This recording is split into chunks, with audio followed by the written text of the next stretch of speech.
Good morning, good morning, good morning, and welcome to Starting in the Right Way 5-minute devotion for November 17th, 2020.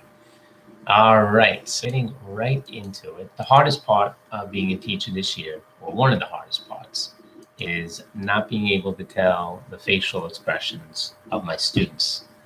Being hidden behind a mask, see whether they're smiling, whether they're sad, and you never really thought about it until obviously this year, just how important facial expressions are to the communication between people. And I never realized myself how much I read my students' faces until this year when I was unable to do it, and I needed to find a workaround in order to find out how they're feeling for the day. Are they understanding the topics that I'm teaching?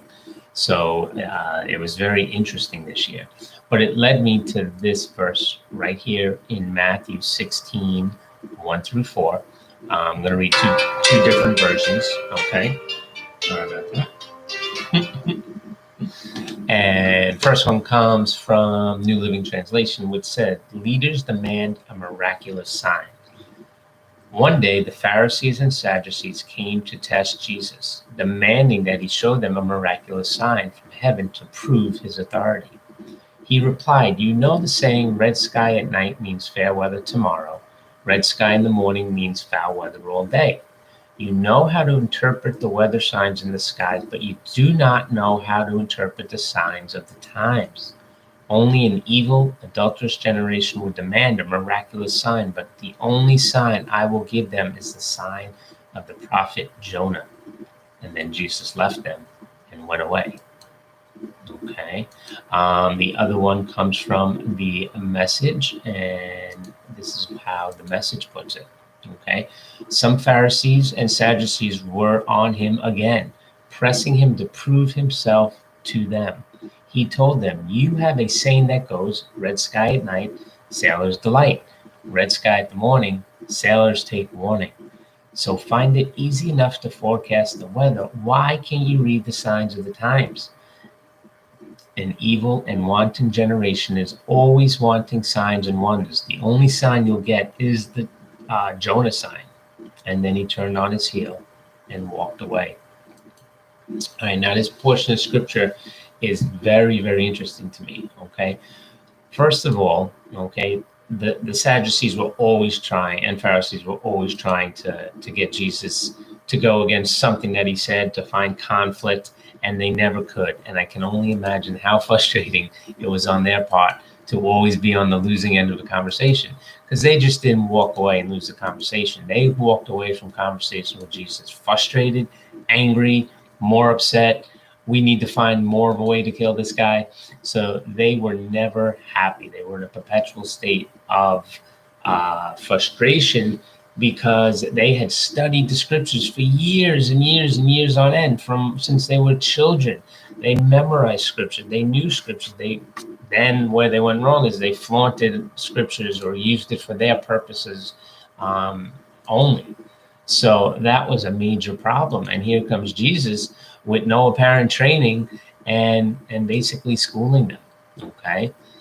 So the other reason this drew me here, right? Jesus specifically said that we could physically read, as Christians, we can physically read signs or try to interpret signs that are around us, but we don't honestly know how to apply the specific signs of the times that we are in. Okay. We think we know it all. Okay. That's my saying to my son. You don't know everything at 8 or 9 years old. Despite you thinking that you know everything, you don't. Okay. And sometimes as Christians, we have too much biblical knowledge, but not enough of the heart behind it. Okay. We need to be in constant communion with Christ, just as if we're in communion with our spouses or with our children. Okay. Think about it. If we were only to talk to them once a week or once a month or once a year, what sort of relationship would there be there? Okay. We need that constant daily relationship with God in order for him to help us read the signs of the times, right? Because if we don't have that relationship, we're not going to get that insight. We're not going to get that personal aspect of God. Okay.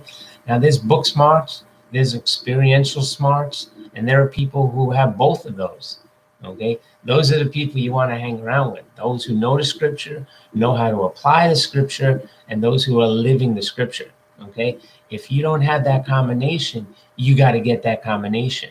Okay, because God will alert you to situations that may seem one way, but in actuality, they're another. Okay, so the only way to be able to read the signs of the times, to know what scripture is talking about, to know what a particular experience or crisis in your life you may be going through, how we can use scripture to move through that successfully, is in that intimate time with God. Okay, on a daily basis. If you're not getting that daily, you're missing out. You're missing out. Okay, hope this was a blessing. Dig deeper into these scriptures. They are very, very important, especially in today's times. All right, we'll talk to you soon.